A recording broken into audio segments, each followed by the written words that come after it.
Welcome to The Explainer. Today, we are tackling one of life's biggest, toughest questions. How do you rebuild your life after you've lost everything? We're going to see how some really old wisdom, I'm talking Stoic philosophy, Eastern thought, isn't just a bunch of dusty old ideas. No, it's actually a practical toolkit for resilience in our crazy modern world, and it's even backed by some pretty fascinating new science. Okay, so here's the game plan for today. First, we're going to face the reality of loss head-on. Then we'll get ourselves an ancient mental toolkit. After that, we'll see how quieting the ego actually bridges that gap between old philosophy and new science. Then we'll dig into some powerful lessons from people who've been to rock bottom and back. And finally, we'll boil it all down into a practical guide you can use to build your own resilient life. All right, let's start with a truth that's, well, it's simple, but it's not easy. Life is completely unpredictable. I mean, one minute you can have it all figured out, the perfect job, the great relationships, this whole identity you've built, and then just like that, poof, it can all disappear. Loss is, in one way or another, a fundamental part of the deal of being human. This quote, man, it just perfectly captures this really strange, powerful paradox of hitting absolute rock bottom. It's this idea that at your lowest point, right when you think all hope is gone, something new can actually begin. It's that moment of pure clarity where you literally have nothing left to lose. So rock bottom isn't just an ending. It can be a brand new starting line. And if you think that's just a nice saying, look at these people. These are icons of adversity. I mean, Oprah Winfrey was fired and told to her face that she was unfit for TV. Steve Jobs was kicked out of Apple, the company he poured his soul into. J.K. Rowling was a single mom struggling to get by while writing what would become one of the biggest book series in history. And Nelson Mandela, he lost 27 years of his life in a prison cell. Their stories aren't just about success. They're about how a devastating loss became the very foundation they built everything else on. So this all leads to a really deep, essential question, right? When you strip it all away, the job, the money, the status, all those external things we use to say, this is who I am, what is actually left? And this isn't a new question. People have been wrestling with this one for thousands of years. And that question is the perfect lead-in to our next section, where we look at some of that ancient wisdom. For centuries, philosophers have basically been creating mental toolkits for this exact problem. Two of the most powerful and enduring ones come from Stoicism and from Hindu-Buddhist thought. Now, what is so cool about this slide is how you have these two incredibly traditions that offer what look like different paths, but they're actually deeply connected. On one hand, you've got the Stoics, who tell us to draw a very clear line in the sand. Here's what you can control, and here's what you can't. And they say you should only spend your energy on your side of that line. Then on the other hand, you have Hindu-Buddhist thought, which tells us to just let go. Detach your happiness from all the stuff you're clinging to, your things, your job, even your own ego. So let's dig into that Stoic idea first. It's called the dichotomy of control. Epictetus, a philosopher who was actually born a slave, he argued that all of our inner peace comes down to understanding this one split. Our opinions, our choices, our actions, those are ours. We own them. But our bodies, our reputation, how much money we have, ultimately those are up to fate, up to other people. All our stress, he said, comes from desperately trying to control the things we can't. And this quote right here, this is the entire idea in a nutshell. It's not the thing that happens, losing the job, getting sick, that makes you suffer. It's your judgment about it. It's the story you tell yourself in your head. If you can change that story, you can change your whole reality.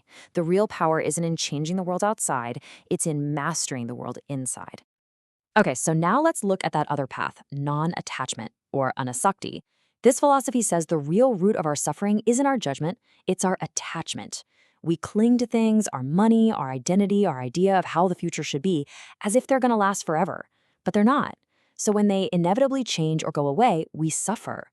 Freedom, from this point of view, is found not in controlling our thoughts, but in just letting go of our tight grip on everything. For hundreds of years, these were just ideas, things for philosophers to debate. But what does modern science say about all this? Can you actually measure the effect of letting go of your ego, of your attachments? Well, let's dive into a really fascinating recent study that tried to do exactly that. So get this. In 2024, a group of researchers decided to put these ancient ideas to the test.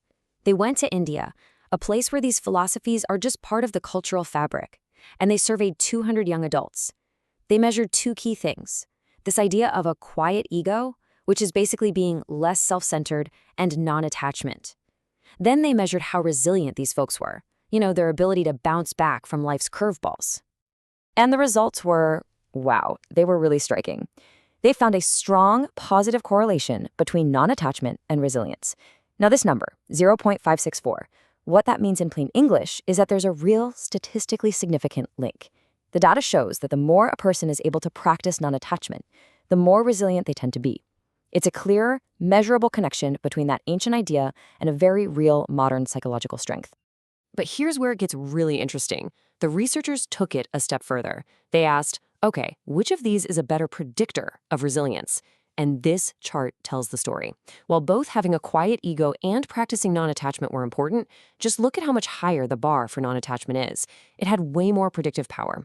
In this study, a person's ability to let go was the single strongest psychological factor in predicting how resilient they would be. This concept map from the study is just fantastic because it ties everything together visually. Let's just follow the path here. Over on the left, you've got those ancient philosophical ideas we've been talking about, like Ananasakti. Then, in the middle, the study used modern psychological tests to actually measure these traits in the students. And if you follow the arrows, you can see how they crunched the numbers and found those strong predictive links we just saw, leading to the conclusion at the bottom. It's like a modern, scientific blueprint that confirms what ancient wisdom has been saying all along. Okay, so we've covered the philosophy and we've covered the science. Now, let's bring it all back down to earth and see how this actually plays out in real life. We can look at those stories of people who lost it all, not just as inspiring tales, but as actual case studies of these principles in action. So think about it. When Oprah got fired, she didn't obsess over what she couldn't control, the opinion of some TV executive. She focused on what she could control, her own talent, her own vision. That is the dichotomy of control in action. When Steve Jobs was kicked out of Apple, he had to let go of his attachment to his first creation to build something new, and that's what eventually led him back. And J.K. Rowling's story is the ultimate proof that starting over from nothing isn't the end. It's just a different kind of beginning. That's non-attachment to the past. And the lessons just keep coming. People who survive major disasters often say their true wealth wasn't in the stuff they lost, but in their relationships. That's a powerful lesson in non-attachment to material things. Henry Ford went bankrupt twice, but he reframed those failures as lessons, which is a very stoic thing to do. And Nelson Mandela, facing an unimaginable loss of freedom, clung to the one thing nobody could take from him, his purpose. His why was stronger than any prison cell. And that right there, that's the core truth that all these stories, all these philosophies are pointing to. Resilience isn't something you just have, it's something you forge in the fire. Easy times don't build character. It's when everything falls apart that you find out what you're really made of.